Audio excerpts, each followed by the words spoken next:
Moi, je pense que c'est un type de crime qui devrait être élucidé relativement rapidement.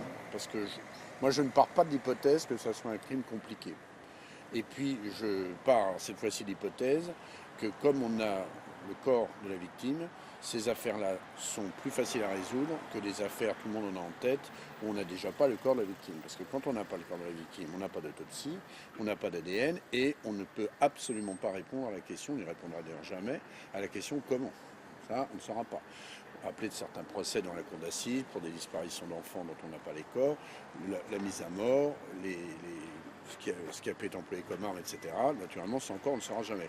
Or, une autopsie à médecine légale, c'est une science qui a beaucoup évolué et on arrive à des degrés de précision qui sont extrêmement impressionnants. Je me rappelle, pour assister à des autopsies, on arrive à des démonstrations qui sont quand même très percutantes, très pertinentes, et qui donnent une foule de renseignements qui permettent à la fois de refermer des portes et des hypothèses, c'est pas ça parce que, c'est pas ça parce que, c'est pas ça parce que, et puis de privilégier d'autres hypothèses. C'est ce que vous disiez aussi, que beaucoup de moyens ont été mis en place dès le début? Ah ben c'est spectaculaire. Ce qu'a fait le procureur de la République, qui était chargé au départ des investigations et qui les a amenés, M. Dupic, les moyens humains et les moyens matériels qu'il a fait déployer et qu'il a déployés sous son autorité en Haute-Saône, c'est du jamais vu. C'est du jamais vu, du moins dans notre département. Et ça contribue aussi, la rapidité des investigations, la quantité, la qualité, ça contribue aussi à la manifestation de la vérité. Rappelez-vous du naufrage, notamment dans l'affaire Grégory, où l'enquête avait été faite n'importe comment, tout le monde avait piétiné le terrain, n'avait pas recueilli les indices, on dira c'est notre époque. Mais on sait aussi, 30 ans après l'affaire, on sait où elle en est. C'est pour ça que vous êtes confiant là? Oui, oui, oui. Moi je crois à la science judiciaire, je crois qu'on élucide un certain nombre d'affaires, certes par le raisonnement, mais par les indices. Hein. Or, on a à la fois la scène, peut-être pas de crime, mais la scène où a été retrouvé le corps, on a le corps de l'autopsie, que je lirai avec le plus grand intérêt.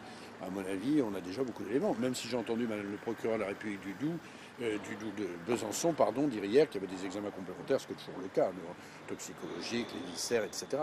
Ce qu'on appelle des analyses beaucoup plus poussées sur des prélèvements qui ont été faits sur le cadavre, et qui donnent eux aussi des renseignements complémentaires très techniques. C'est une affaire qui est très médiatisée, où il y a eu beaucoup de rumeurs sur les réseaux sociaux. Est-ce que justement est-ce que ça peut à un moment donné, bon, qu'on a vu Madame la procureure hier qui a remis un peu, en parlant vulgairement d'équerre tout le monde, en disant attendons, est-ce que qu'est-ce que vous en pensez vous? Il faut être prudent. Le procureur de la République de Besançon était dans son rôle hier en disant il faut calmer le jeu, en ce qu'il ne faut pas qu'il y ait trop de rumeurs. Ceci dit, on est dans une époque de médias, on n'empêchera jamais les gens de penser que c'est machin, machine ou pas machin ou pas machine. Mais il faut pour l'instant, on ne peut pas aller trop vite.